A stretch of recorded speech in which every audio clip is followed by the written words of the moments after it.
E aqui tem uma mensagem curta, mas muito interessante para os nossos corações. Evangelho de São Lucas, capítulo 18, versículo 18. Eu quero que você acompanhe. Eu deixei minha outra Bíblia no outro carro. Mas diz o seguinte, versículo 18. Certo homem de posição perguntou-lhe: Bom mestre, que farei para herdar a vida eterna? Respondeu-lhe Jesus: Por que me chamas de bom? Ninguém é bom, senão um, que é Deus.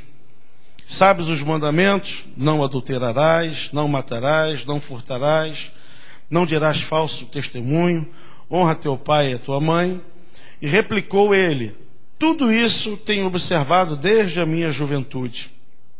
Ouvindo-o Jesus, disse-lhe: Uma coisa ainda te falta. Isso aqui é uma coisa interessantíssima.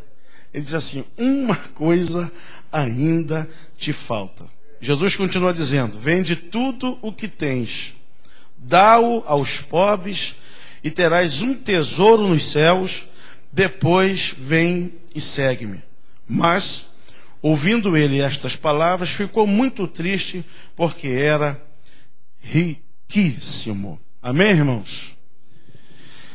Aqui Jesus, eu quero que os irmãos me entendam, a palavra de Deus, ele sempre vem na contramão. Mas a contramão da palavra do Senhor, na verdade, ela é que está na mão certa. Nós é que estamos na contramão. Porque no nosso entendimento, nós estamos na mão correta e batemos de frente com a palavra de Deus que nos afronta.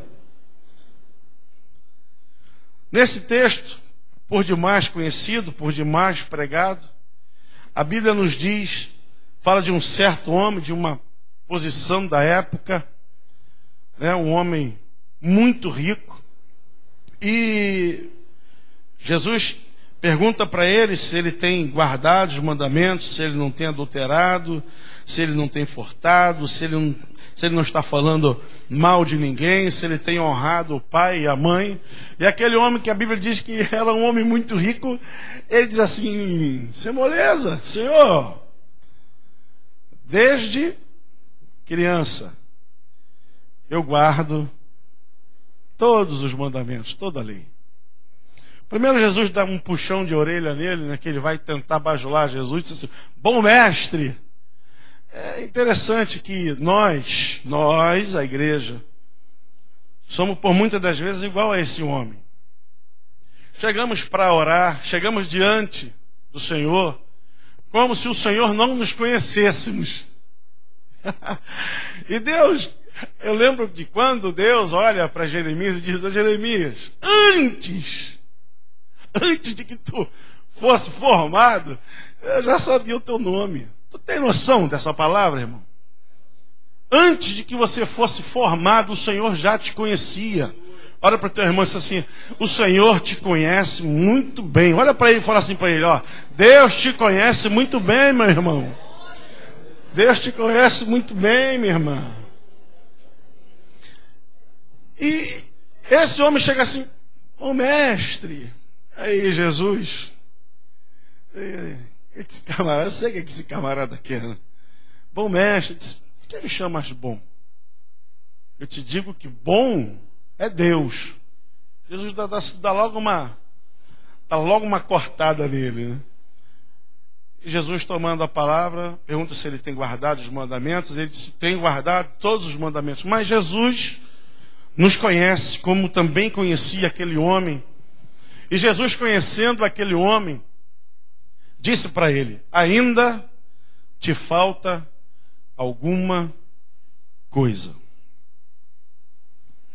O que aquele homem queria, eu também quero.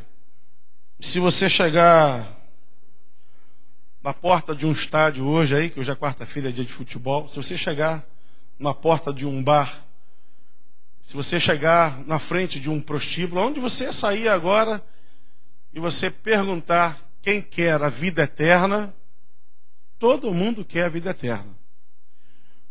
Eu digo das pessoas de bom entendimento, porque nem todos acreditam na vida eterna.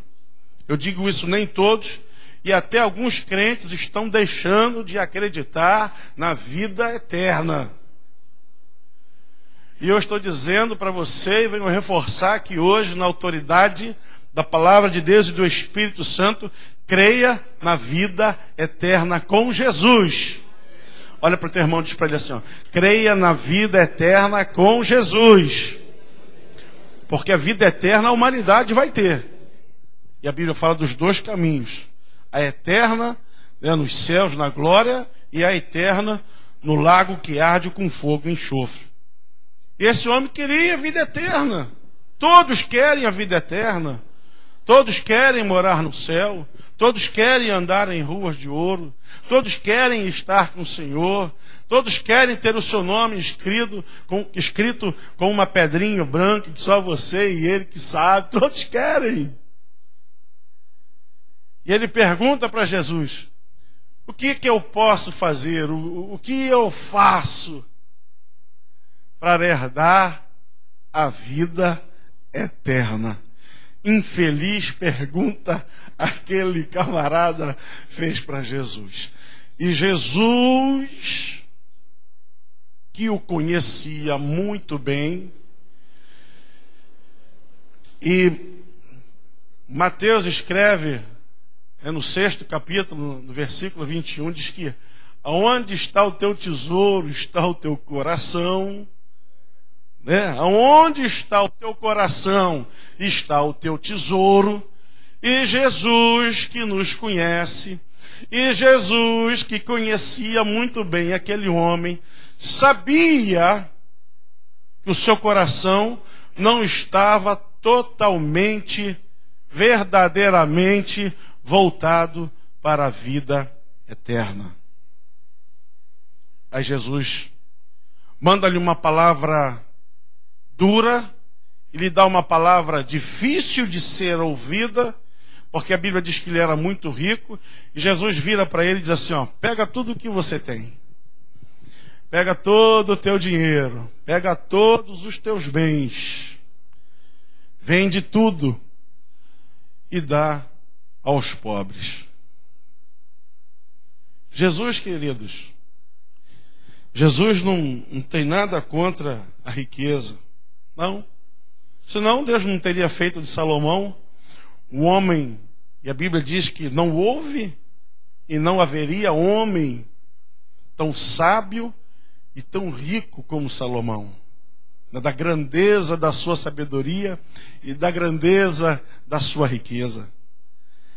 Jesus, ele nos conhece, ele quer o melhor para nós, e a Bíblia não cansa de fazer essas promessas e de cumprir essas promessas, que nós vamos comer e beber do melhor da terra, que a medida é sacudida, recalcada e transbordante. Não é disso que eu estou falando? Eu estou falando que ainda nos falta alguma coisa para herdarmos a vida eterna. Eu estou falando que ainda nos falta alguma coisa de nos apresentarmos diante da presença de Deus. Eu estou falando que ainda nos falta alguma coisa de estarmos verdadeiramente na presença do Senhor. E hoje é noite de Santa Ceia. E a Bíblia diz que esse momento é um momento especial. A Bíblia diz que esse é o momento em que fazemos memória da morte e a ressurreição de Jesus Cristo. É neste momento em que nós entendemos do sacrifício de Jesus. E essa semana ainda estava conversando com um irmão lá do nosso trabalho. E ele estava falando do povo de Israel, um dos livros do Antigo Testamento que ele estava lendo. Ele disse que ele estava lembrando que o povo pecava e Deus levantava um juiz, um sacerdote, e se oferecia o holocausto e o povo era perdoado. E eu falei para ele assim, se você ler todo o Antigo Testamento, você só vai encontrar isso. Deus levanta o homem, o pecado derruba o homem se deixa ser derrubado pelo pecado no Antigo Testamento. Deus levanta um juiz, Deus levanta um sacerdote, Deus levanta o profeta para que o povo se arrependa e se volte a Deus. Ele é mesmo? Eu falei, você vai ler. E a Bíblia é cristocêntrica, a gente aprende isso rápido e fácil. Eu falei, em todo o Antigo Testamento era assim, aí era o pombinho, e era a ovelha, e era a melhor ovelha, era o melhor boi, era o melhor bezerro, era o melhor animal, para você oferecer a Deus em holocausto, o sacerdote fazer isso por você, e aí você ter o seu pecado perdoado. E eu disse, e no Novo Testamento não é diferente. Aonde Jesus vem como o holocausto vivo, aonde Jesus é o sumo sacerdote, aonde Jesus faz toda a intermediação do homem para com Deus, porque o homem vive caindo até hoje, e a palavra nos manda nos arrependermos e nos voltarmos para Deus, e é isso que Deus quer de toda a humanidade, que o homem entenda que Jesus Cristo é o Senhor.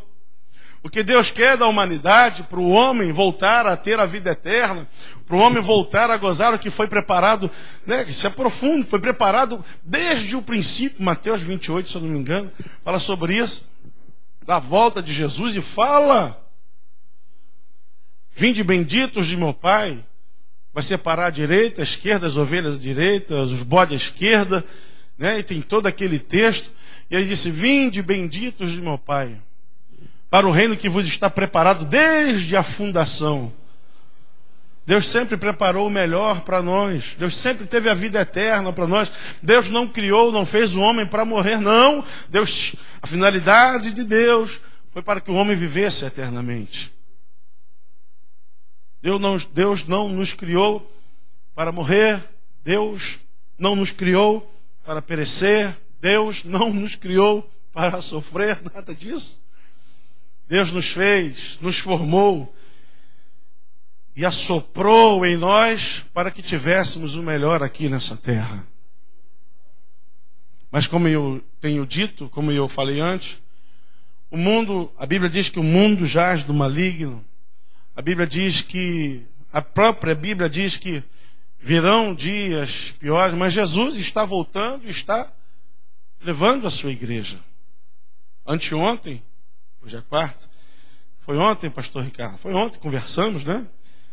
E ele comentou da passagem do pastor Samuel, não é isso? Pastor Samuel, que era lá de São Cristóvão.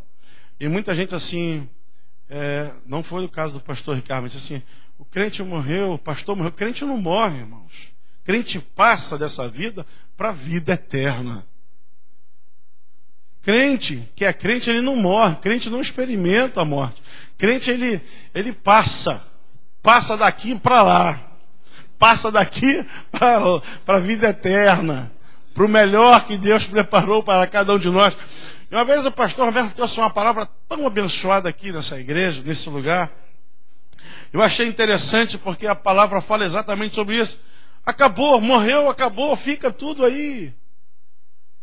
Fica o orgulho do homem, fica o egoísmo do homem, fica a altivez, fica tudo, acaba tudo. Vai tudo embora. Acabou, morreu, acabou, foi-se do homem. Era isso que Jesus estava tentando passar para aquele homem muito rico. Era isso que Jesus estava tentando passar para ele. Ele queria vida eterna.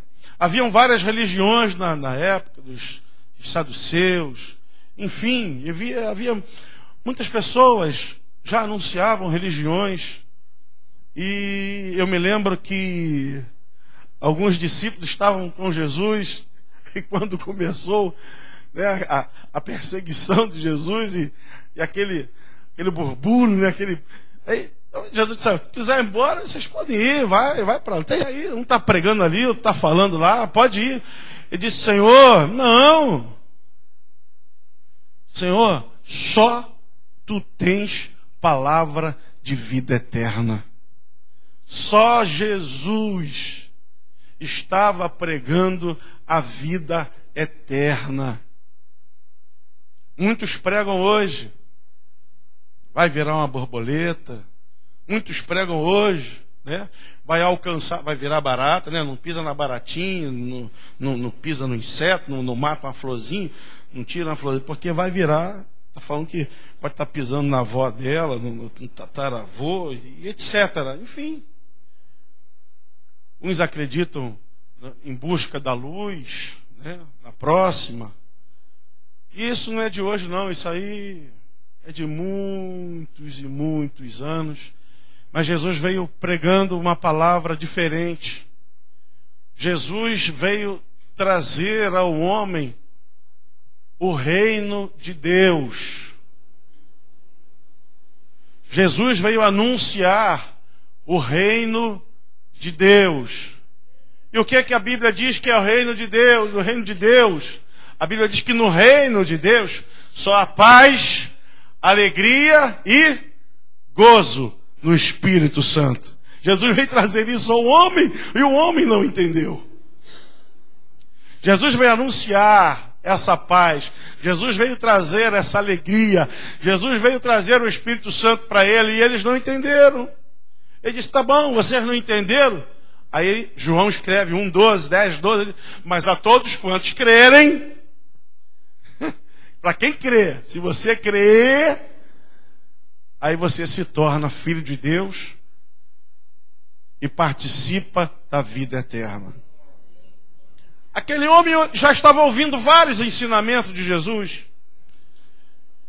E a palavra de vida eterna realmente desperta o interesse no ser humano, uma vez que a nossa alma pertence a Deus. Como eu disse aqui, o salmista Davi, no Salmo 42, a minha alma tem sede, a nossa alma tem sede de Deus. A minha, a sua alma do ser humano tem sede do seu Criador, tem sede do seu dono. E quando ouvimos falar da vida eterna, assim, vocês lembram de Paulo, quando, né, Atos 16, e terremoto acontece, as cadeias se abrem, e o camarada desesperado, o que faço eu agora? O que eu faço agora? E ele fala em dois sentidos, né? No sentido físico, material, que ele vê o preso indo embora. E a sua alma também está sedenta de Deus. O que eu faço agora? E Paulo, cheio da unção do Espírito Santo, dá-lhe uma palavra certa. Crê no Senhor Jesus e será salvo tu e a tua casa. Creia tão somente no Senhor Jesus. Vamos deixar que essa pergunta hoje se apague da nossa vida. Não vamos deixar a partir de hoje que o Senhor nos pergunte, ainda te falta alguma coisa? E ainda nos falta, porque nós chegamos na presença de Deus e muitas lideranças hoje não se humilham mais na presença de Deus.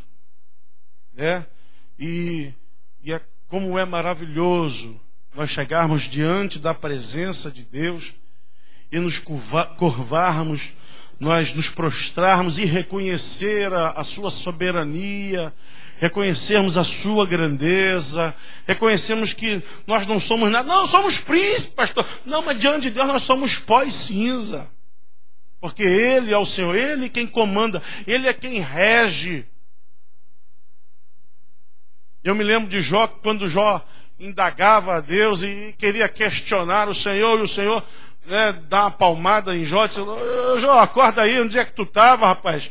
Quando eu fiz os firmamentos, olha aí, vê o teu tamanho aí, dá uma olhadinha para o teu tamanho, para o meu tamanho, onde é que tu estavas quando eu fiz o sol, a lua, quando eu firmei, onde é que tu estava quando eu fiz separei a terra e as águas, eu disse, olha, grandes águas, até aqui, você vem daqui para trás, você vai retornando. Onde é que tu estavas? É dessa humilhação que eu falo. O reconhecimento do Deus Todo-Poderoso. Porque Ele é o Senhor Deus Todo-Poderoso. Ele é o Senhor da glória. Ele nos trouxe aqui nesta noite para com certeza nos abençoar, para nos ajustar a cada dia, porque Ele nos ama. Ele quer que eu me ajuste, Ele quer que eu me humilhe mais, Ele quer que eu me achegue mais a Ele, Ele quer que eu tenha certeza da vida eterna, Ele quer que eu saiba que Ele está comigo, Ele quer que eu tenha certeza de que Ele é o meu Senhor, de que Ele é o meu Deus. Ele quer que eu e você, Ele quer que a sua igreja verdadeiramente creia nele. Ele quer que eu e você, como igreja, Ele quer que eu e você não estejamos pendentes com nada. Ele quer que os nossos corações estejam totalmente voltados para Ele. E quando Ele vier nos pedir algo, nós venhamos deixar de lado e dizer, não, Senhor, eu quero a vida eterna. Ele não quer que eu e você venhamos titubear nos nossos corações quando Ele vier pedir para deixar algo e a gente trocar a vida eterna por aquilo. Como fez esse homem que curvou a sua cabeça e ficou muito triste porque não queria deixar a sua riqueza pela vida eterna. Que troca ruim ele fez. Que nada e ninguém nos impeça de provarmos a vida eterna. Que nada e ninguém venha nos impedir, venha nos atrapalhar de estarmos com a igreja nas bodas do Cordeiro. Ainda nos falta alguma coisa? Não, a partir de hoje não, porque eu vou me humilhar. E eu gosto de Crônicas 7,14, que diz que o povo que clama, esse povo que clama a Deus, quando esse povo se humilha, quando esse povo ora, quando esse povo reconhece, quando esse povo se arrepende, Ele diz que seus ouvidos estão atentos. A Bíblia diz que Ele está pronto para nos perdoar. A Bíblia diz que Ele está pronto a estender as mãos. A Bíblia diz que Ele está pronto para sarar a nossa terra. A Bíblia diz que Ele está pronto para nos curar. Eu conheço um homem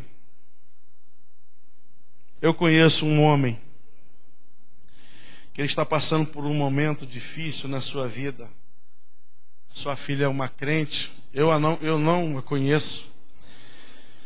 Mas ela está com um problema de saúde e ele não quer nada com Deus. E eu um dia olhei para ele e sentia, sabe do Espírito de Deus, e falei para ele assim, eu vou te dizer uma coisa. As pessoas não entendem. É o que eu digo, o ego do homem não deixa, né? A altivez do homem, o orgulho do homem, o intelecto do homem, ele acha que Deus não precisa fazer isso. Deus faz do jeito que Ele quer. Eu já contei isso aqui uma vez, quando Deus me chamou, quando Deus puxou a minha orelha, né? E apertou lá na minha filha mais velha, na Marcele. Já contei isso aqui.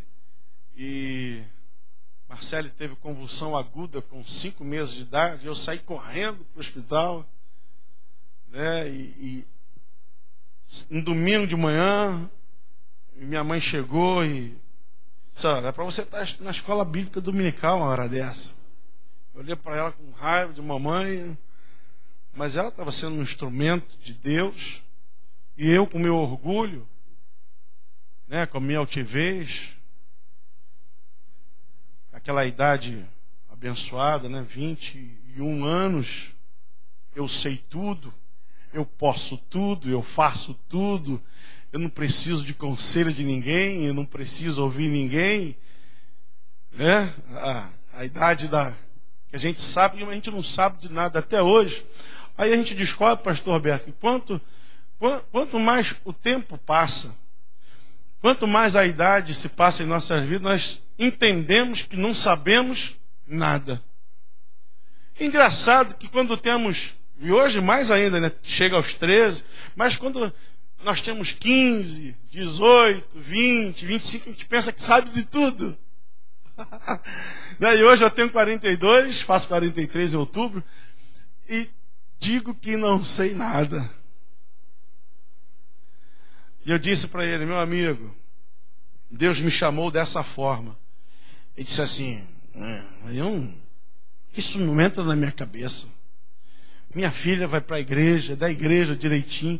Não, mas não acredito que Deus vai fazer dessa maneira. Não, falando, Deus quer você. Ela já é do Senhor. Deus quer você. E olha o interessante de Deus. Essa menina tira toda a estrutura emocional dele. Toda a estrutura emocional. Ele se perde em pranto, em choro. Ele se perde. Mas eu sei que em algum momento ele vai abrir o coração dele, o Espírito Santo vai fazer uma obra na vida dele. Assim como fez na minha, de um jeito, assim como fez na sua, de um outro jeito. Ainda nos falta alguma coisa. E quando o Senhor nos pedir, queridos, e quando o Senhor nos pedir para que venhamos deixar alguma coisa, e quando o Senhor quiser saber onde está o nosso coração, estejamos prontos, estejamos alertas, estejamos prontos a dizer: eis-me aqui, Senhor, fala que o teu servo ouve. É para deixar isso, Senhor, então eu vou deixar. Você está entendendo, irmã? Você está entendendo, irmã? Lá na tua casa, quando o Senhor te pedir, deixa isso, que você vai ser feliz, deixa, irmã. Lá no teu trabalho, quando o Senhor falar contigo, deixa isso, meu irmão, meu filho, deixa, querido. Deixa, porque aonde está o teu coração, está o teu tesouro. E por muitas das vezes o Senhor tem nos pedido a deixar alguma coisa que nos falta de estarmos bem pertinhos dEle. Você está entendendo o que o Senhor está falando contigo hoje? Ainda nos falta alguma coisa, ainda nos falta deixar alguma coisa para estarmos próximos, para herdarmos a vida eterna. Olha para o seu irmão que está do seu lado assim: creia na vida eterna. Olha para ele, diga para ele, creia na vida eterna. Aquele homem queria a vida eterna. Eu quero a vida eterna. Você quer a vida eterna. A igreja do Senhor Jesus quer a vida eterna. Sou um ser humano cheio de falhas. E a Bíblia diz que eu sou um pecador. Porque a mesma Bíblia diz que aquele que não tem pecado é mentiroso. Então por isso que eu dependo do perdão do Senhor. Eu dependo das misericórdias do Senhor. Dependo do Salmo 137. Já leu o Salmo 137? Porque a sua benignidade dura para sempre. Porque a sua benignidade dura para sempre. Aí no outro versículo, e são todos os versos assim: porque a sua benignidade, Senhor, dura para sempre. Aleluia. E hoje é noite de ceia. Hoje é noite de nos assentarmos à mesa do Senhor. Hoje é noite de nós nos prostrarmos na presença, sentir a presença de Deus.